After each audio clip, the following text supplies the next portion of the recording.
आस्था जी। चलिए, कुछ मुद्दे आप उठा रहे हैं जो लगातार जनता के बीच में लेकर जा रहे हैं और आपका कहना है कि वही मुद्दे महत्वपूर्ण है और उसको लेकर यूपी की जनता में गुस्सा है। हमारे साथ हैदर अली जी भी जुड़े हुए हैं, राजनीतिक विश्लेषक हैं। हैदर अली जी, आपको क्या लग रहा है, स्वामी प्रसाद मौर्य भाजपा छोड़कर चले गए समाजवादी पार्टी के अंदर, एक ओबीसी चेहरा, कांग्रेस को छोड़कर अब आरपीएन सिंह भाजपा के अंदर आ गए, तो क्या नुकसान की भरपाई हो गई? एक बड़ा स्ट्रोक भाजपा का इसे कहना चाहिए? नहीं, मेरे दृष्टिकोण से ये भाजपा का मास्टर स्ट्रोक नहीं है। कारण बहुत स्पष्ट है। श्री आरपीएन सिंह जी राजशाही परिवार से आए हैं। उनका परिवार पडरौना का राजकाज देखता था। जनता का उनसे विश्वास नहीं रहा और वो कई चुनाव हारे। और एक तरफ हारा हुआ प्रत्याशी को बीजेपी ज्वाइन कराकर जीत का ढिंडोरा पीटना चाहती है। दूसरी ओर जो स्वामी प्रसाद मौर्य जी हैं, जिनका जो एक जीते हुए प्रत्याशी रहे, एक मंत्री पद को छोड़कर समाजवादी पार्टी में है, तो मुझे नहीं लगता कि भाजपा का ये मास्टर स्ट्रोक है। स्वामी प्रसाद मौर्य विजयी हैं और वो एक कई बार के चुनाव हारे हुए हैं, तो उनसे उनका कोई कंपैरिजन मुझे नहीं लगता। तुलनात्मक अगर दृष्टिकोण से हम देखें तो ये उचित है। तो यानी आप मान रहे हैं कि कोई फायदा इससे भाजपा को नहीं होने जा रहा। लेकिन डॉक्टर हिलाल अहमद नकवी जी, एक संदेश चुनावी मौसम में जनता के बीच में यह गया कि कांग्रेस पार्टी के भीतर कुछ ठीक नहीं है, क्यों पुराने लीडर नाराज हैं, एक एक करके दामन छोड़ रहे हैं और हर कोई यही कह रहा है कि हम तो राष्ट्र निर्माण में सहयोग करने के लिए जा रहे हैं, हम राष्ट्रवाद के लिए जा रहे हैं, हम देश के लिए जा रहे हैं। तो क्या कांग्रेस पार्टी के अंदर देश की आवाज नहीं उठाई जाती? देखिए, वहां जाएंगे तो ये तो कहेंगे नहीं कि कांग्रेस पार्टी बहुत अच्छी थी, बहुत अच्छा काम कर रही थी, बहुत ज्यादा नेता उनके सबल थे, बहुत अच्छे थे। निश्चित रूप से वो हमारे बारे में कुछ ऐसा ही कहेंगे, तभी अपने जाने की वजह बता पाएंगे। और ये कहना कि राष्ट्रवाद के लिए वहां पे गए हैं, तो ये अपने आप में एक मजाक हो सकता है, इससे ज्यादा इसका कुछ नहीं है।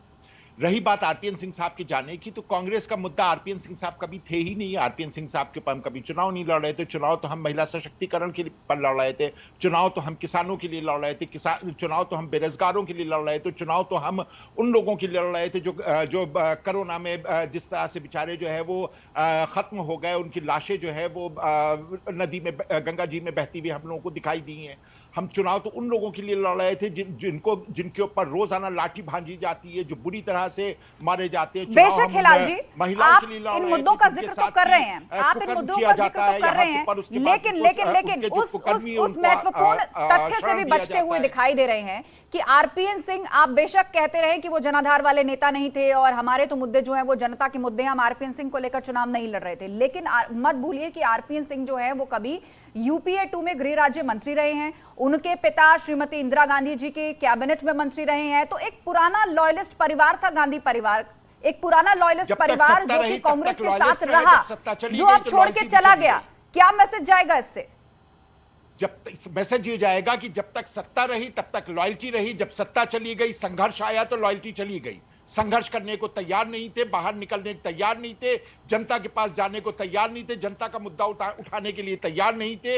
इस वजह से उन्होंने आसान रास्ता चुना और छोड़ करके भारतीय जनता पार्टी। तो यानी आप खुद मान रहे हैं कि भाजपा की सरकार आ रही है, आप खुद मान रहे हैं कि भाजपा मजबूत है और सत्ता उसी की तरफ है, इसीलिए लोग छोड़ छोड़ के वहां जा रहे हैं, ये कहना चाह रहे हैं आप?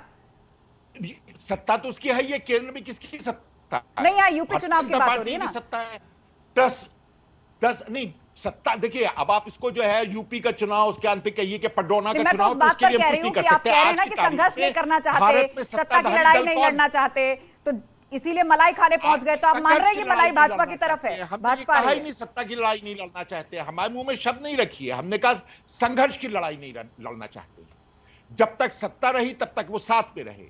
हमने ये कब कहा कि वो सत्ता की लड़ाई नहीं लड़ना चाहते? नहीं, अभी आप कह रहे थे ना कि संघर्ष करना बस का नहीं है और इस लड़ाई के लिए साथ देना बस की नहीं है, इसीलिए मलाई खाने उस तरफ चले गए। बहरहाल आप जुड़े रहिए हमारे साथ। भाजपा प्रवक्ता आनंद दुबे जी हमारे साथ फोन लाइन पर जुड़ चुके हैं।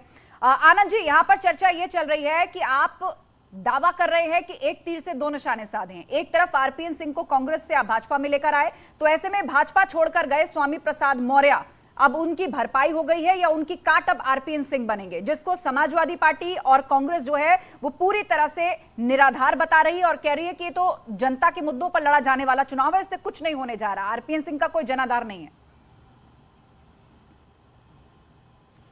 तो लगता है आनंद दुबे जी का फोन डिस्कनेक्ट हो गया है। एक बार फिर से उनको कनेक्ट करने की कोशिश करेंगे, लेकिन रुक करना चाहेंगे हैदर अली जी का। राजनीतिक विश्लेषक हमारे साथ हैं। हैदर अली जी, इस पूरी स्थिति को आप समझाइए कि बेशक कांग्रेस ये कहकर पल्ला झाड़ रही है कि आरपीएन सिंह जो है उनके नाम पर चुनाव नहीं लड़ा जा रहा था। हम तो महिला सशक्तिकरण की बात करते हैं, हम तो किसानों की बात करते हैं, लेकिन एक ऐसा परिवार जो वर्षों तक कांग्रेस के साथ रहा, इंदिरा गांधी, राजीव गांधी, और उसके बाद अब डॉक्टर मनमोहन सिंह की कैबिनेट में भी गृह राज्य मंत्री रहे आरपीएन सिंह, वो एन मौके पर अगर ऐसे बीजेपी का दामन थाम लेंगे तो कहीं जनता में यह संदेश नहीं जाएगा कि वाकई कांग्रेस के भीतर जो यूथ लीडरशिप है उसकी कोई ग्रोथ नहीं है, कोई भविष्य नहीं है, इसीलिए लोग राष्ट्रवाद के नाम पर अब भाजपा के पास आना चाहते हैं? देखिए, मैं बरेली जिले से बिलोंग करता हूँ और वास्तविकता यह है कि कांग्रेस ना मुद्दों पर और ना ही दिखाने के लिए चुनाव लड़ पा रही है। आज तक 28 तारीख हमारी बरेली में नॉमिनेशन की अंतिम तिथि है, लेकिन बरेली जिले में 9 विधानसभाएं हैं। उन 9 में आज तक कांग्रेस के हिलाल भाई अपनी बात रख रहे हैं, लेकिन मुझे बड़ा अजीब सा लगता है कि कांग्रेस अभी तक अपने प्रत्याशी भी घोषित नहीं कर पाई। और यहाँ पे समाजवादी पार्टी ने बरेली कैंट विधानसभा से एक प्रत्याशी घोषित की थी, सुप्रिया एरन जी। वो भी समाजवादी पार्टी की रीति नीति से इतना प्रभावित हुई कि वो भी सिंबल के साथ, कांग्रेस के सिंबल के साथ सापा में ज्वाइन कर ली और आज वो समाजवादी पार्टी की अधिकृत प्रत्याशी है। तो कांग्रेस का जो पेड़ है, जो शजर है, वो बिल्कुल बिखर चुका है। इसलिए जो शाखाएं हैं वो इधर उधर भागेंगी और उनका अपना कष्ट है। आज मतलब कांग्रेस कमजोर हो रही है, वो पेड़ बिखर रहा है, इसलिए शाखाएं जो हैं वो दूसरी जड़ें तलाशने के लिए इधर उधर भाग रही हैं, आप ये कहना चाहते हैं। हमारे साथ मनोज रघुवंशी जी भी जुड़ गए हैं, राजनीतिक विश्लेषक, लेकिन उससे पहले हम रुक करना चाहेंगे आनंद दुबे जी का। भाजपा प्रवक्ता हमारे साथ फोन लाइन पर है। आनंद दुबे जी, इस बात का जवाब दीजिए, सपा और कांग्रेस दोनों ये कह रहे हैं कि जिसको आप अपना मास्टर स्ट्रोक बता रहे हैं, दरअसल उनका कोई जनाधार ही नहीं है। आप आरपीएन सिंह को ले जाएं या किसी को भी ले जाएं, उससे कोई फर्क नहीं पड़ने जा रहा। चुनाव तो जनता के मुद्दों पर होगा, जिसे हम उठा रहे हैं। कि इसमें कहीं कोई शक नहीं है कि आरपीएन सिंह जी कांग्रेस पार्टी वो मनमोहन सिंह जी की सरकार में मंत्री रहे और काफी प्रभावशाली उनका व्यक्तित्व है। उनके परिवार का एक अपना रसूख है उत्तर प्रदेश की राजनीति में और उस पूरे क्षेत्र में उनके परिवार के काफी मान और प्रतिष्ठा है। तो ऐसा कहना ये कुल मिलाकर गलत होगा। जो कांग्रेस के लोग कह रहे हैं या समाजवादी पार्टी के लोग कि उनका कोई प्रभाव नहीं है, उनका कोई वर्चस्व नहीं है। बड़ी बात कांग्रेस को ये सोचना चाहिए कि आखिर उनके लोग एक एक करके क्यों कांग्रेस पार्टी छोड़ के जा रहा है। हर प्रदेश में जो इनके बड़े नेता थे पिछले 15-20 वर्षों में, आप देख लीजिए, इनकी पार्टी के जितने भी बड़े नेता चाहे जिस भी प्रदेश में रहे, उन्होंने पार्टी को छोड़ दिया। वो आनंद जी, वो तो ये कह रहे हैं कि संघर्ष जिनको नहीं करना था या जो लोग कायर है, मुश्किल वक्त में पार्टी का साथ नहीं देना चाहते, आसान रास्ता चाहते, इसीलिए निकल रहे हैं। देखिए, अब इनके पास इसके अलावा कहने के लिए कुछ बचा भी नहीं है और ये कहेंगे क्या? आखिर ये क्या कहेंगे? आखिर संघर्ष तो इनकी पूरी पार्टी कर रही है और पार्टी का पूरा परिवार संघर्ष कर रहा है। परिवार में ये संघर्ष है कि सत्ता कौन संभालेगा। सोनिया गांधी जी नेतृत्व करेंगी या राहुल गांधी जी नेतृत्व करेंगे या प्रियंका गांधी जी नेतृत्व करेंगे, अभी तक यही स्पष्ट नहीं है। तो कुल मिलाकर संघर्ष तो इनकी पार्टी कर रही है और किस चीज के लिए कर रही है? वो नेतृत्व के लिए कर रही है कि कौन पार्टी की कमान संभालेगा।